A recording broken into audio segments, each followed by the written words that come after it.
Hey guys. Hey guys. Hey guys. Tyler here with Secure Team. It's good to See you. I know many of you have been wondering where I've been. Hey guys. Hey guys. Hey guys. The emergency destruct system is now active. Danger, Will Robinson. Danger.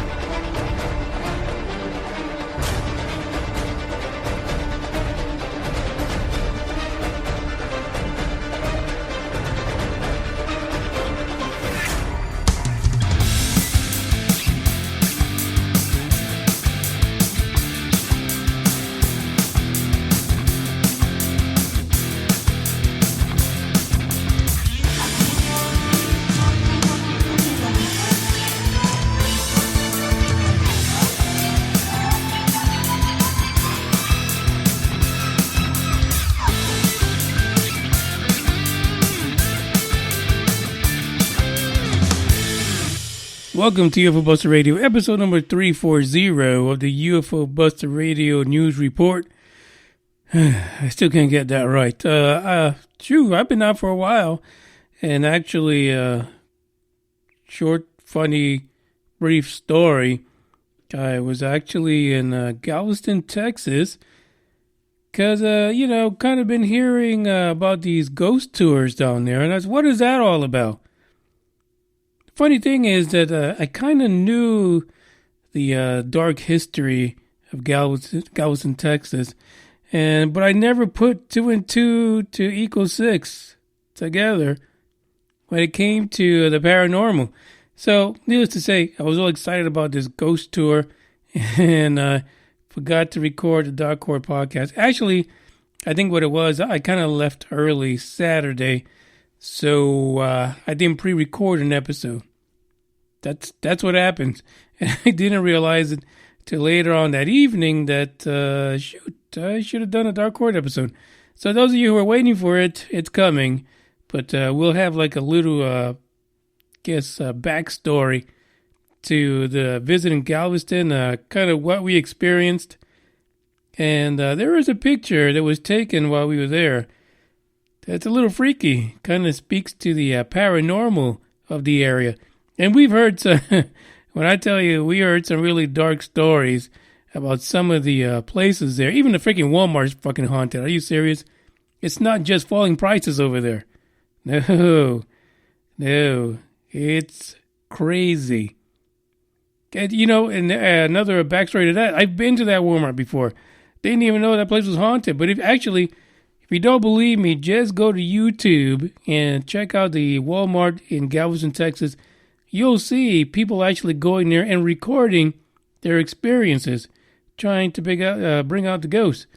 And just as a preview, the reason why the darn thing is haunted is because there was an orphanage that stood where that property was way back in the day. It's gone. Walmart's there, but so are the spirits. Yeah. You're not even safe in Walmart anymore. So, that's where I was. In the interim, I'd see a lot of stories out here. They've come across over the weekend. Some of them were already posted in UBR Truth Seekers by the usual suspects. And one of those stories, I've got them in here today. We're going to talk about that because it is one of my favorite subjects that speaks to the fact that people do not understand fucking time. By the way, if you're listening because you read that article about UFO Buster Radio being one of the top 20 podcasts to listen to in 2020, this is what you're in for. A lot of F-bombs. And really, we might be doing a shot game out of this, so you guys might want to take shots for Fs. That's the name of the game, shots for Fs. This coming Thursday. And if you do it, send me a picture. You might get something out of it.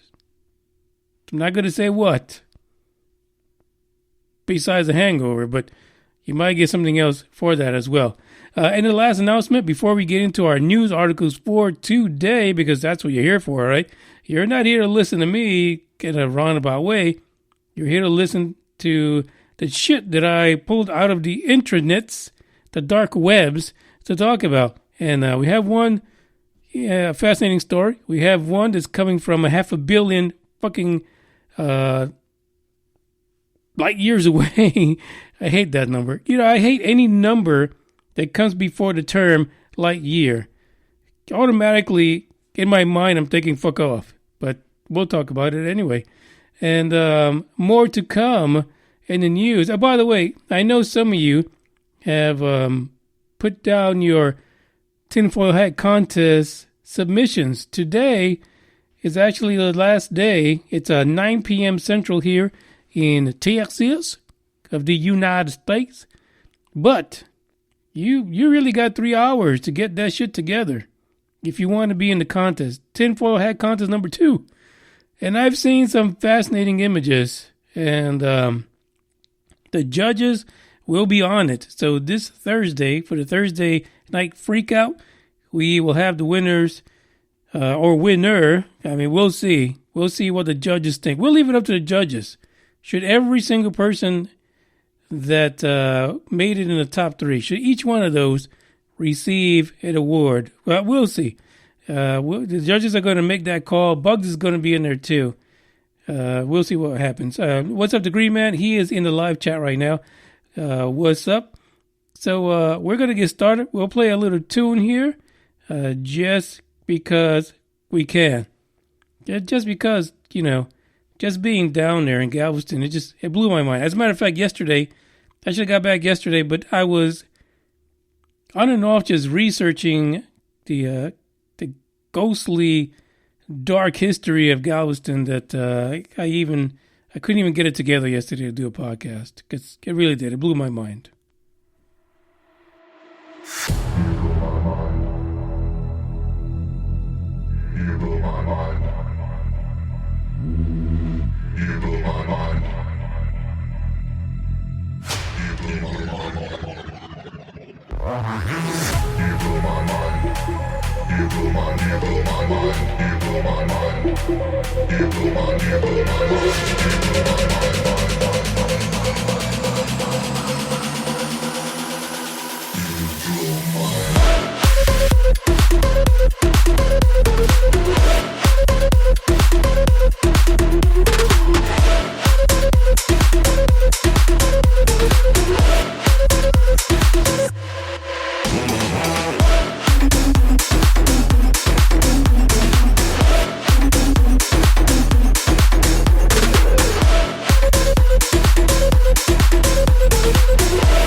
Funny thing, Green Man is telling me about the Winchester House.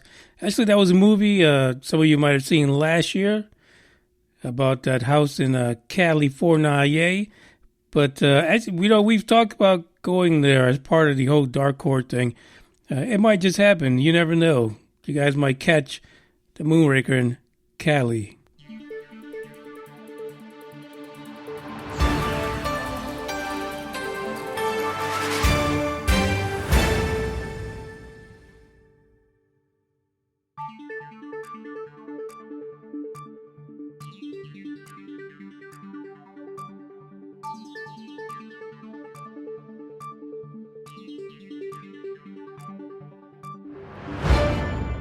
By the way, being out by the Gulf this weekend in Galveston, I am so congested. I've got all kind of muckety-muck going on.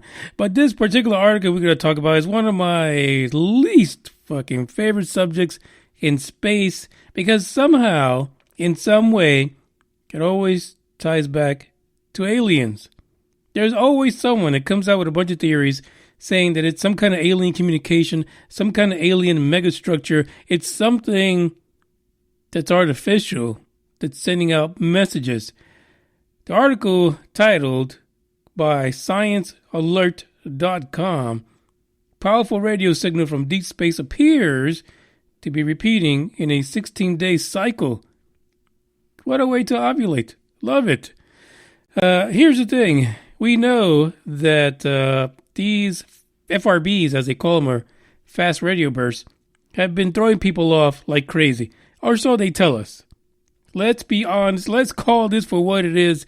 This is what they tell us. They never tell us about anything else until some little schmuck who first got into, the university or something gets a hold of this equipment, and then he notices the shit's fucking repeating.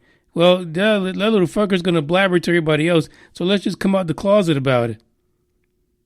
This is the way I see it happening with most of the things in science. Science, they'll keep it, because, they got to examine things like a billion times. It's got to be repeatable. It's got to be observable, and they'll hold on to that shit.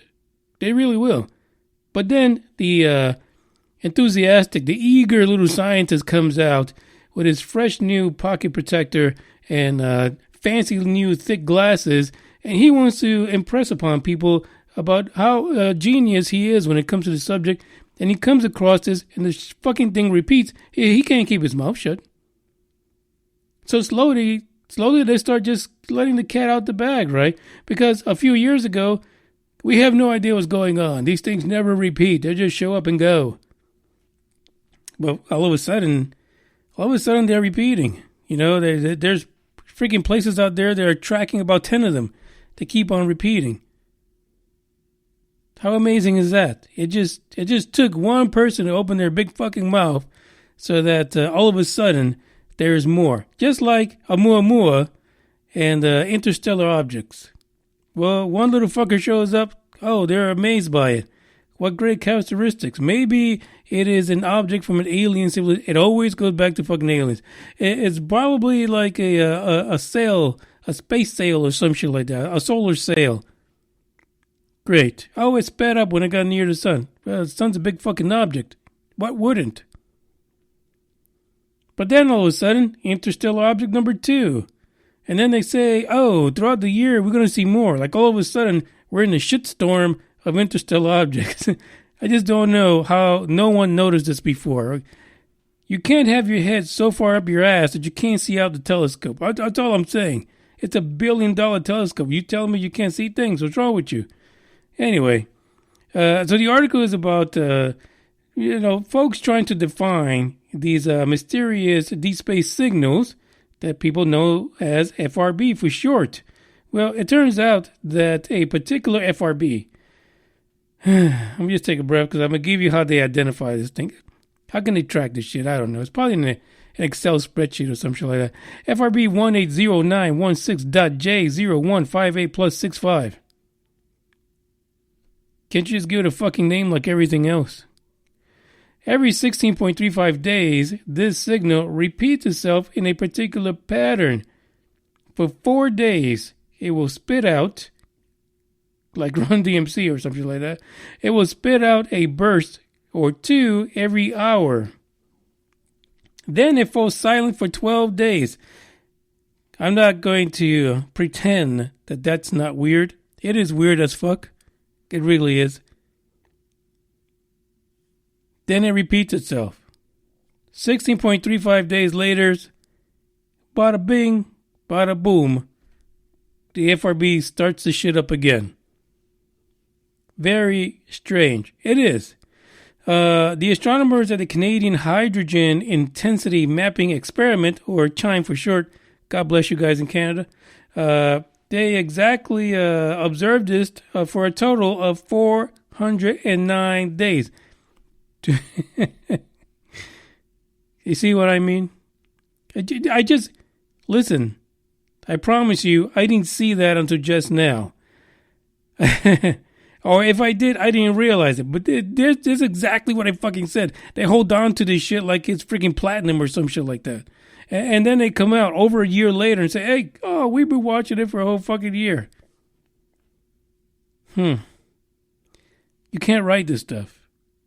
But a lot of this is so obvious, how it continues to happen. So, hey, you could have told us that from the beginning, that you've been sitting on this for a whole fucking year. And like every 16 days, what the hell did they do?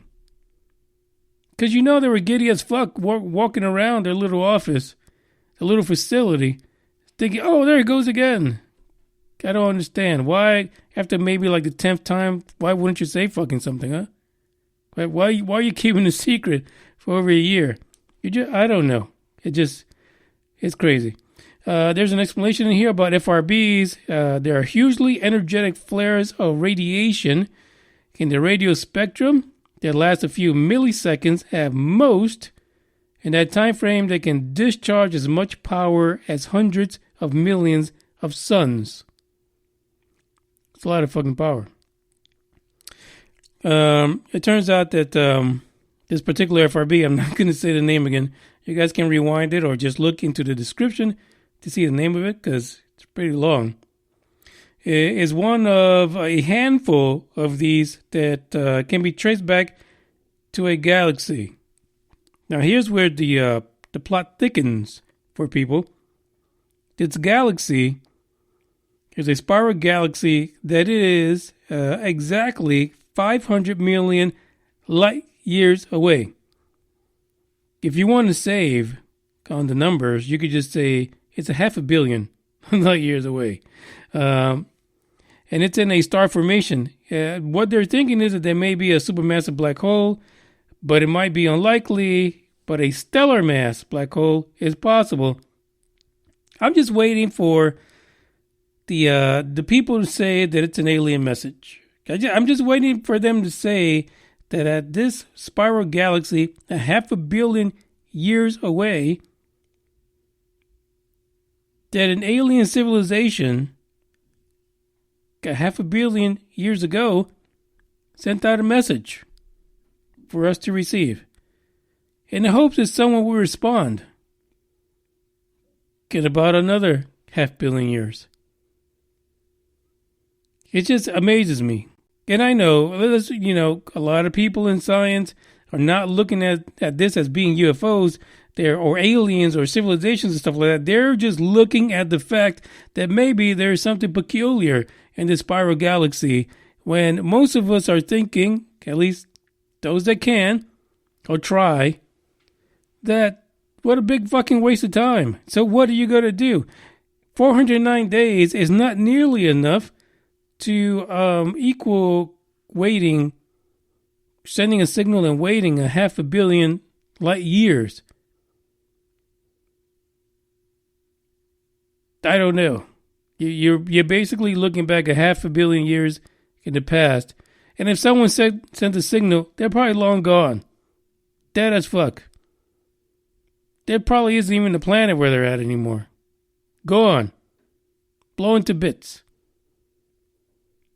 Or they're somewhere, kind of northeast coast, probing someone, just for fuck's sake.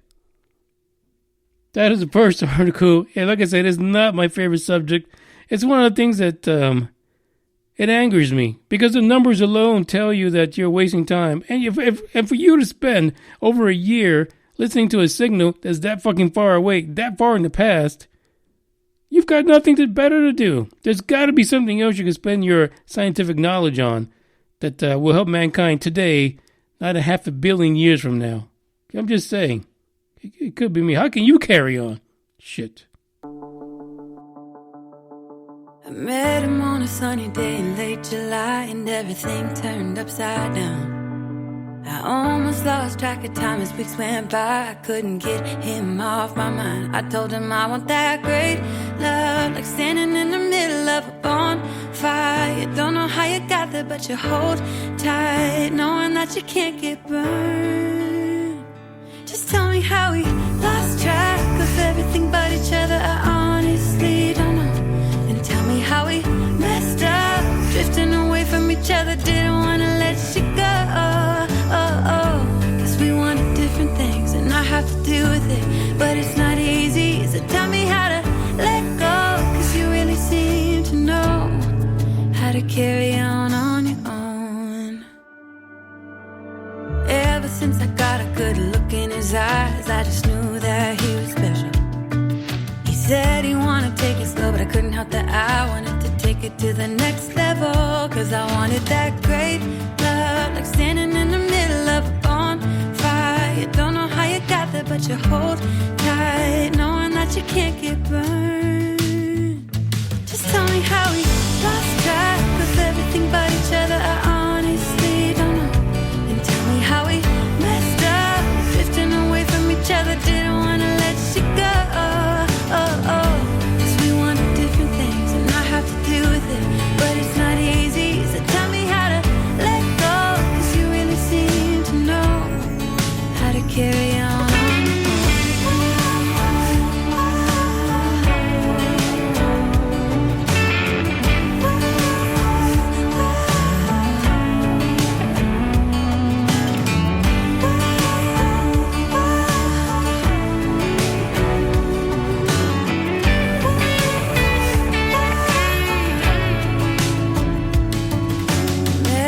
Sunny day in late July, and everything turned upside down. I almost lost track of time as weeks went by. I couldn't get him off my mind. I couldn't get him off my mind.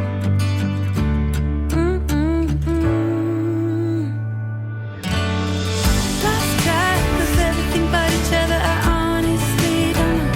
Don't tell me how we messed up, drifting away from each other. Didn't want to let you go. Cause we wanted different things, and I have to deal with it, but it's not easy. So tell me how to let go, cause you really seem to know how to carry on. How to carry on your own.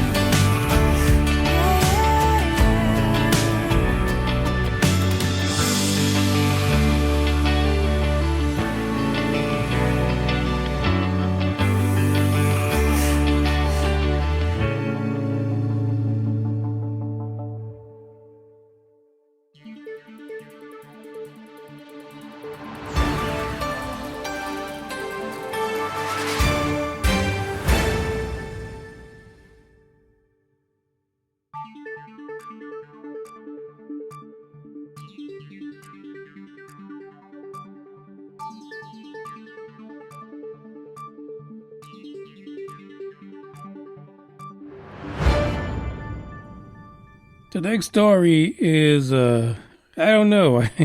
At first I thought it was a practical joke. Like someone got up on the wrong side of their fucking typewriter or their word processor and decided just to fuck with people in ufology. Just try to shit on them every way possible. Like there isn't enough going wrong when it comes to this topic that you decide to get up one morning and take a laxative and just go to town on the topic. That's what I feel this is, to be honest. It's kind of like a backhanded slap to ufology, but then at the same time patting them on the back. You know, love to hate you. The article from Wired.com is titled, "What Scientists Can Learn from Alien Hunters." Is that a real fucking title these days? That's what I want to know. The article went through some things, right? It went through a couple of steps, which we're not going to talk about because the link is in the description. You can check it out yourself if that's what you feel like doing. You may be an astrobiologist, and you're thinking, fuck, how can I compare to SETI? Right? I mean, because astrobiology, and then you got people who send fucking signals and listen to signals. Actually, listen to signals in space for a message. So you got people who study science and then those that study signals. How do they compare to each other? What can they learn from each other? I don't really know. Not that I really care for either one right now, to be honest, because astrobiology, you're not looking for, ET or a xenomorph. You're looking for little tiny planktons somewhere. Single-celled amoebas. Shit like that. Nobody gives a fuck about that because they're definitely not showing up in a 5-mile fucking UFO over Arizona. That's not going anywhere for us. That's not the kind of answers we need. Then the article goes down to compare SETI with ufologists. Quote-unquote alien hunters. Now, I don't think that in general people who study ufology consider themselves alien hunters per se, but there is a segment that takes that title fucking seriously, right? Because that's what they dedicate their old age to. It's a true story, right? There's, back in the day, there were a lot of people who caught on to the whole UFO thing, before cell phones. Hell, before fucking cell phones, home phones, it was back when they were riding with fucking rocks and charcoal. But they took the shit seriously at an early age because they were amazed. These days, it's all, it's about what's popular. What kind of gets the social media going. So we don't have too much of that at all. And really, the ones that you see that are kind of young at heart and in the numbers, they really do it for the fame, popularity, getting their Instagram up. That's just my observation. I don't know if it's true. It could just be the social medias and the platforms that I hang around in, but that's just me. So you go through that comparison, right? You got SETI versus ufology. What can they learn from each other? I have no fucking clue because, ufology is completely different. And ufology thinks it's right about everything, no matter how fake the shit is. And so there you go. So there's this whole thing of this article that compares the two segments. Then they talk about what can ufology learn from science in general, and back and forth with that. But there was something in here that was important to me because since we had the situation with the Tic Tac, the Nimitz, every time I say that, I feel like a broken record, to be honest. But we talk about that. We talk about Tom DeLonge and his 2 Stars Academy, and when that happened, all of a sudden, you had different people in science sticking their neck out, right? Yeah, this was going to happen. Like the Muamua, Mau that we talked about earlier. There was a scientist there that said, "Hey, yeah, this looks like shit. This isn't right. This is not a fucking rock. It's probably some spacecraft that's sent out as a drone to travel the universe and record shit." And people said, "Get the fuck off our club. You cannot be. You put your pants back down over your ankles. No more high waters for you, kid. You wear normal slacks like every other regular person. You're not a nerd anymore." So there were issues there, and he continued to do put his 2 cents in other things, try to get that fame out of it, but it is what it is. And then you have other more popular scientists who are coming out and talking about the don't contact aliens and all that kind of stuff, right? But the question that's posed in this particular article is interesting because what it's saying is that when someone that's, usually in their normal course of business are applying the rigors of science to what they do, whatever it is, astrobiology, astronomy, and things like that. Or it could be freaking chemical scientists. I don't know. Chemical engineer. Who the fuck knows? But whatever it is that they do on their daily job, their career, when it comes to that science, they do not apply the same rigors when it comes to UFOs. They don't. They don't do the same thing. They don't study it. They don't spend like these fucking guys 409 days studying a fast radio burst, they don't spend that much time studying UFOs. No, they really don't. Now, you ask them about a chemical bond that they discovered in some meteor. Yeah, they spent the last 5 years on that one chemical bond and came to the conclusion, it's been here on Earth the whole time. But when they cross that line and get into the topic of UFOs, they don't spend that time. They're not doing it for science. They might be doing it because they're happy they can stick their neck out now, and some people will listen a bit more. So the article says this: researchers don't always treat it with as much rigor as they demand in their own line of work. Ufology is not simply rejected as a legitimate discipline, it is categorically dismissed. So why spend your time, your education, your PhD or your master's in something that you know is going to end up at the bottom of somebody's bird cage? That's the way they do it. That statement was written by psychologist Stuart Appel in a chapter of a book that he titled Ufology and Academia, the UFO Phenomena as a Scholarly Discipline.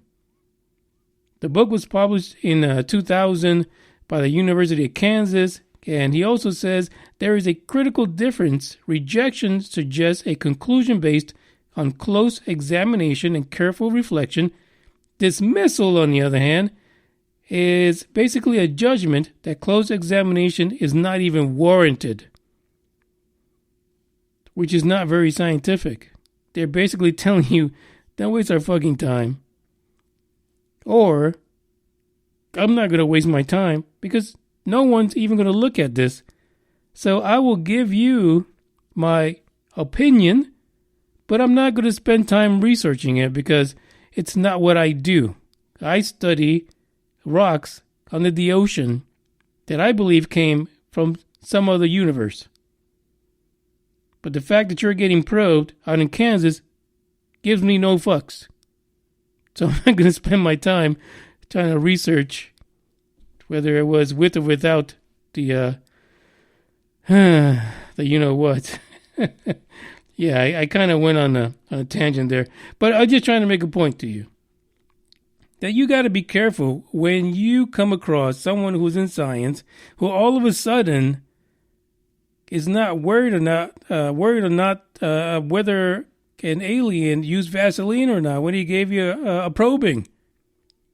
If he's not sitting there examining probings for the last 3 years, he's not giving you a scientific rigor. No, he's giving you the same thing every other rubber dicker did, and that is their fucking opinion. No science in it. He's just using his doctorate to kind of give a little bit more credibility to what he said. But no, there's no science behind it. You could just forget about it. I'm a bit tongue-tied today for some reason. It's just crazy. The rest of the article goes into something that I think is really important. And the reason why, a lot of times, back a few years ago, I would bring people on that as interviews that have stories that maybe some would take as being a little outlandish, or they didn't believe in their subject matter. They didn't believe what they see. One particular person that came to mind a lot was Gary Parker, and all his evidence relating to the pyramids in the desert out in Egypt and stuff like that. You know, Gary Parker spent a lot of time studying this stuff. But, as this particular article identifies him, he's an outlier. He is way outside the norm. Like, people do not go to fucking Egypt. They don't go to the pyramids and think that they're a message from some alien race and that the message is still written there today in the countryside. They just don't. So, folks like Gary Parker become outliers. The article says this: don't just ignore all the outliers as outliers. It's a big mistake, to be honest, and I believe this completely. Important truth is not whole truth can lurk inside of them as well, and in many cases, those are someone's truths. So there is a point that you realize when you speak to a lot of people that get dismissed in ufology, that there is some truth to what they're saying.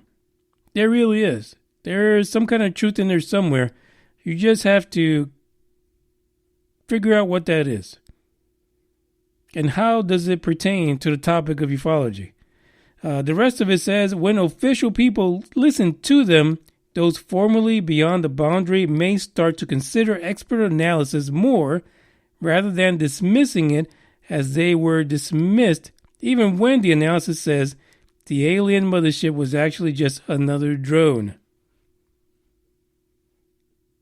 The other thing that I like to add to that, which it really speaks to the reason why I pick out certain people to come on the podcast, is number one, yeah, there is some truth to what they're saying. Number two, you have to understand that the message has to get out one way or another. And eventually, that story that they have will ring true to someone that is an expert in something that rings true to them in that story. They have evidence, they've studied something, they know that part of that story is 100% true. Whatever it is, condensation on a window, it could be whatever. It could be gravitational forces around that time, or interdimensional rifts that they've been studying. Whatever it is, something in that story will ring true to someone in the science profession that was studying that at a particular time, or they have knowledge, like these fuckers for 409 years looking at radio bursts, and that will bring that story together. That really is why I enjoy having people on the podcast that really are not being picked up by the major podcasts. They're not being picked up by Coast to Coast. But to be honest, there's part of what they say that rings true to me, and I enjoy listening to it. At the moment, the chat box apparently is getting crazy. We got Dave's in, Blue Chicken, all hail the Blue Chicken, emissary of the Blue Chicken gods. And that's the way it is. That's the way I feel about it. Listen, the link is in the description. Be careful. Be careful for these wolves in science in sheep's clothing.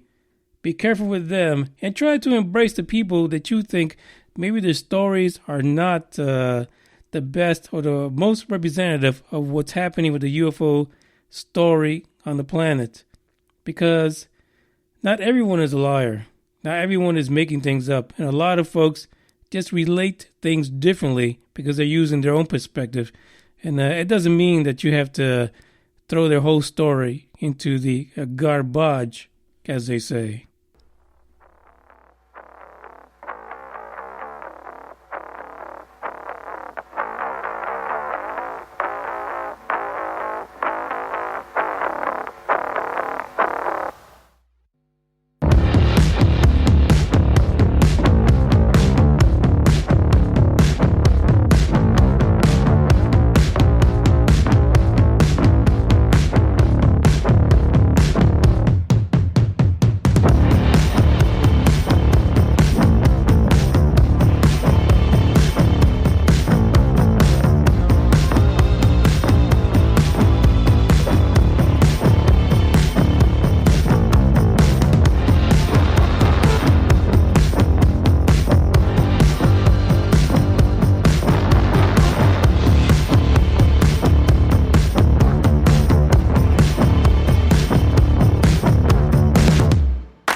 China.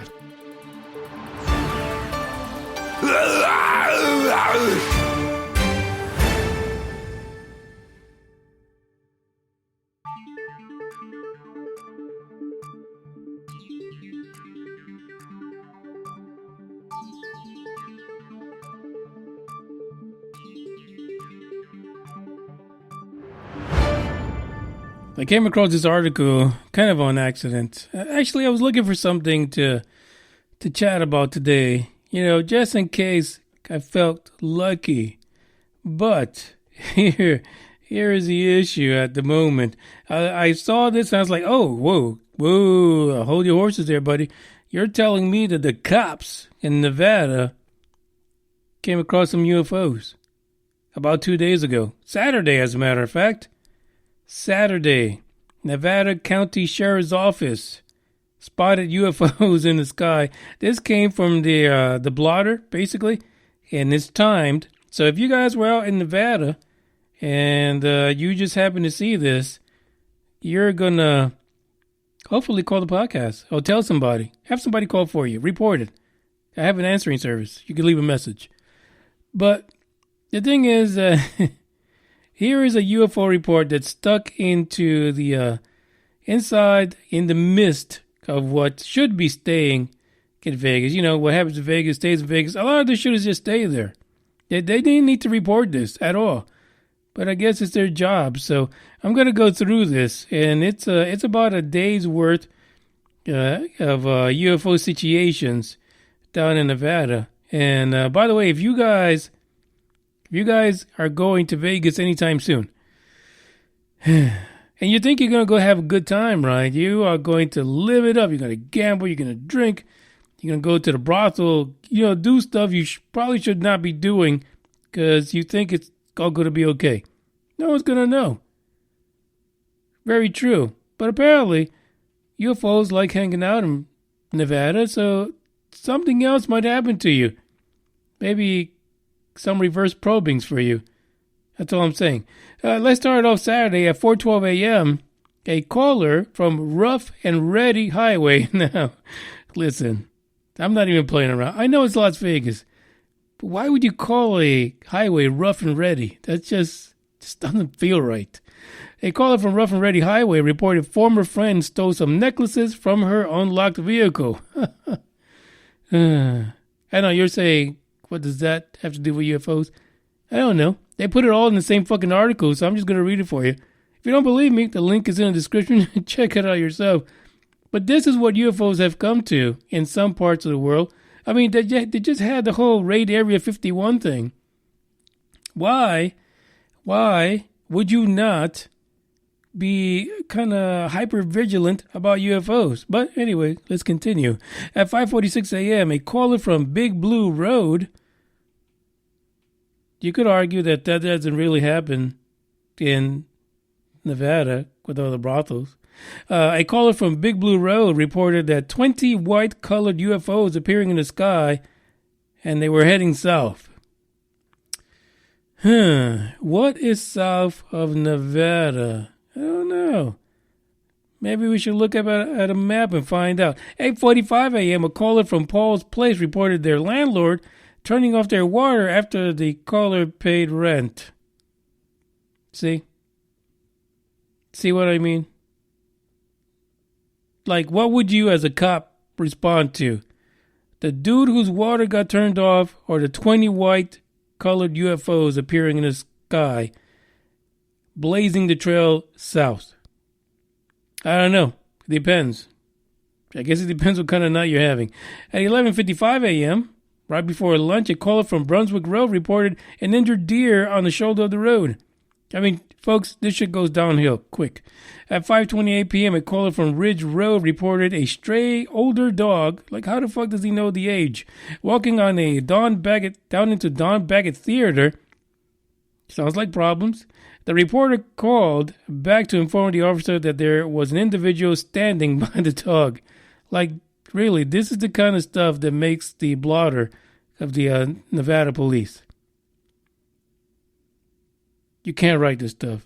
In the last one at 11:27 p.m., a caller from Washington Road reported she was held down by 5 males and beaten and cut in the face with a knife. The caller said that the males also beat up her husband. Both individuals denied medical attention. Well, that sounds like a usual night in Las Vegas. That sounds cool. I'm not even worried about that one. That's like normal. The dog thing could be an alien, kind of like an MIB.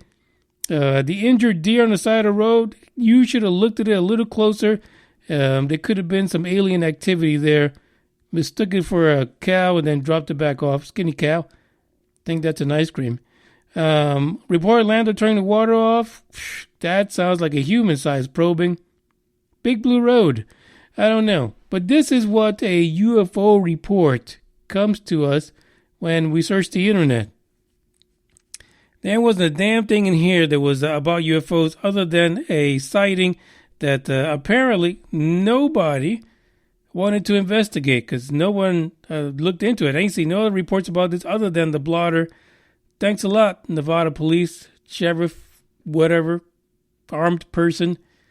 We needed more about that. That's all I needed to say. That's the whole thing. That's why it's the last article.